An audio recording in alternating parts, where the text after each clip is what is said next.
Let's dive into a topic that's been widely misunderstood and has been doing the rounds again recently, namely Aisha's age at the time of marrying the Prophet ﷺ. A lot of people have heard or even assert that she was 6 or 9, but there's a lot to indicate that this is not the case. Now, despite having written and published 2 books on Aisha, I have to admit I have barely addressed this issue because I felt the discourse was one set by Islamophobes and that really the Muslims know better by now. However, when you look at statistics on child marriage in the world today and some of the horrific opinions currently being expressed by certain folk on social media, I realise this issue still needs tackling head on. And we can tackle this in a number of ways, so let's start with the hadith. So you've probably heard that Ṣaḥīḥ al-Bukhārī has a few reports saying Aisha was 6 years old at marriage and 9 years old at consummation. But here's where it gets interesting.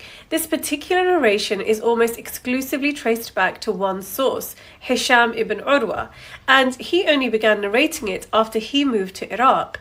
He had lived in Medina for 71 years before moving to Iraq and did not make this statement until he was 90 years old.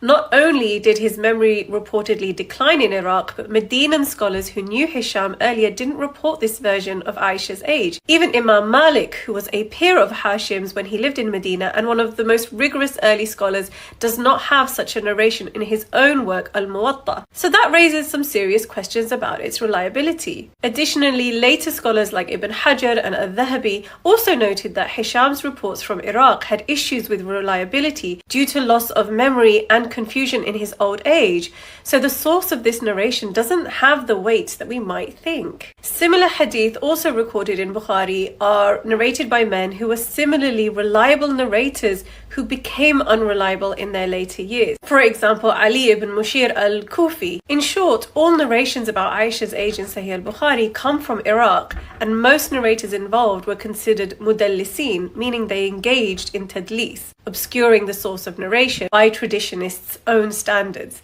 This significantly impacts the reliability of these reports. Okay, now let's consider Aisha's age based on key life events.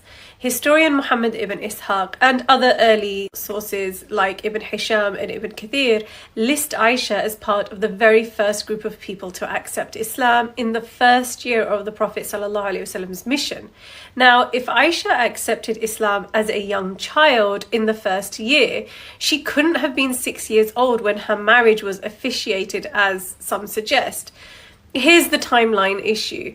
The Prophet ﷺ stayed in Mecca for 13 years after his mission began. Then another 1.5 years passed after the Hijrah, after the migration to Medina, before his marriage with Aisha.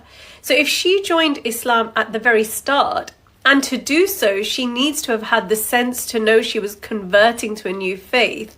In other words, she couldn't have been too young in the first place.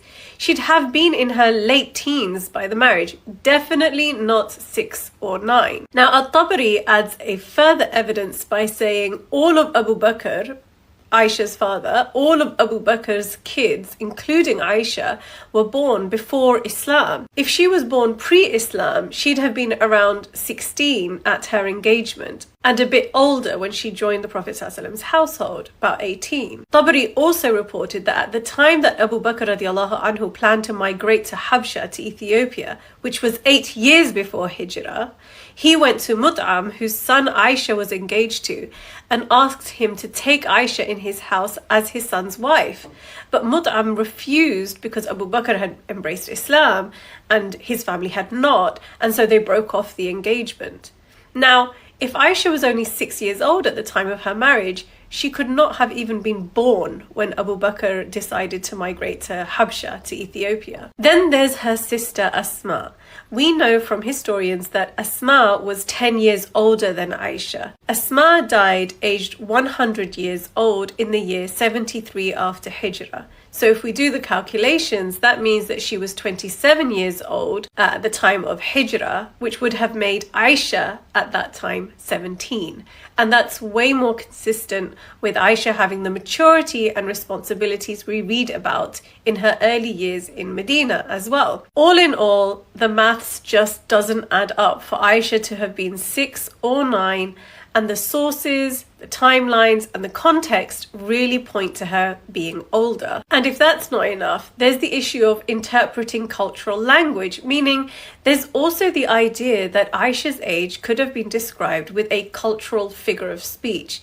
Now, the Pakistani scholar Javed Ahmed Ghamidi suggests that when Aisha said 6, as is recorded in Bukhārī, it might have actually meant 16, as shorthand was common in Arabic speech. Now, we see the Prophet ﷺ using similar phrasing actually in describing the night of power, Laylatul Qadr, as one of the last 10 days of Ramadan, when he said to seek it out on the 9th, 7th, and 5th in the Arabic. But no one ever disputes that this is understood to mean 29th, 27th, and 25th. So it's very possible that 6 and 9 in these narrations could hold symbolic or contextual meanings that don't translate directly. And these are just some of the historical and contextual arguments.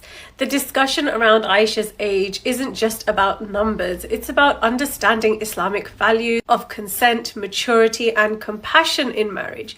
We have a moral obligation to reinvestigate claims like these when ignoring them means there are people in the world who will continue to cite Aisha's age to justify child marriage or argue some sort of cultural relativism on what constitutes a child in Islam.